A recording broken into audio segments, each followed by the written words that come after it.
Welcome to Social Media with Lacey J. Okay, now strategically speaking, I want to think about writing for social media, okay? Here are a few tips that you need to consider when you are writing social media content.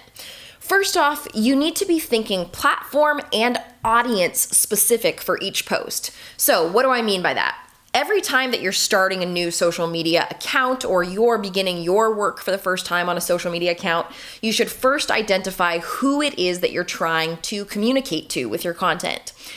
Create marketing personas, target demographics, whatever you want to call it. Who are you talking to? Until you identify that, you don't even know what kind of content you should be putting out. You don't even know what platform you should be on. So let's identify the audience that you're trying to put your content towards, and then you can move on to platform. So identify what platform you're going to be on based on what the audience is that you're trying to reach. If you're trying to reach someone who is under 40, you're not going to go on Facebook. Who cares? They're not there. Nobody cares about Facebook under 40 right now. Get out of there. Go on Instagram. Go on TikTok.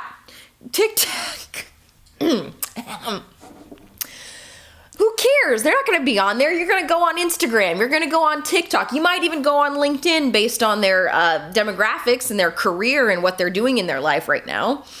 If you're looking for people who are older than 50, you are going to be going on Facebook, okay? That's probably the only place that you're going on. Every time you have to call your grandma and tell her what to do, it's Facebook that you're helping her with, okay? Is that just me? No? Okay. So platform and audience specific content is my number one tip for writing for social media. Now, what do we actually do with the body copy of our content? Okay. If we are posting to Facebook, if we are posting to LinkedIn, if we are posting to Twitter, our caption can be the main house for the body of our content. What do I mean by that? Well, on Instagram and on TikTok, whatever we write in our caption, basically not going to be read. It doesn't matter too much what's going on in the caption of your content. As much as you can fit into the visual that you're posting on Instagram and TikTok, the better. Okay, here's an example.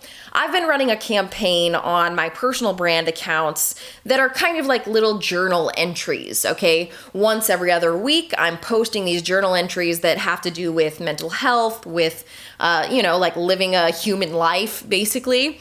And for the past few weeks, as I've been posting them with the body content in the caption. They've been doing pretty well overall. On the most recent ones, I got about 5 comments organically on content, and I was kind of disappointed in that because I knew that the content was very strong and I wanted to improve upon it. So what I did is I took the body content and I created graphics out of them. So I had my main feature image that was the feature of the post, and then as you swiped through the gallery of images, the next few images were just the post copy in graphic form that people could read through. The text was bigger. I could add color highlights, and it was chunkable, right? You could just peruse through it, get everything that you needed out of the graphics, and the engagement rate increased by 180%. I went from 5 organic comments to 14 organic comments, with that being the only real change in strategy. So if you're thinking about where to put the body content, Instagram, TikTok, you're adding as much of it to the graphic or video that you can. LinkedIn, Facebook, Twitter, you can keep it in the caption and you're going to be just fine. The next thing that you need to be thinking about when you are writing copy for social media is probably the most important, and it is, can you keep this post focused? What is the one thing that you are trying to get people to do, learn, whatever from your post? You can't have a post that does it all. You can't teach them and make them laugh and ask them to go to your website and ask them to share your content. This does not work. It's a waste of everybody's time involved. So stay focused. What's the one thing that you want them to do? Do you want them to learn from this post? Do you want them to be entertained by this post? Do you want them to share it? Do you want them to comment? Do you want them to click and go to your website? What's the one thing? Identify that and stay focused on the one thing that's the most important.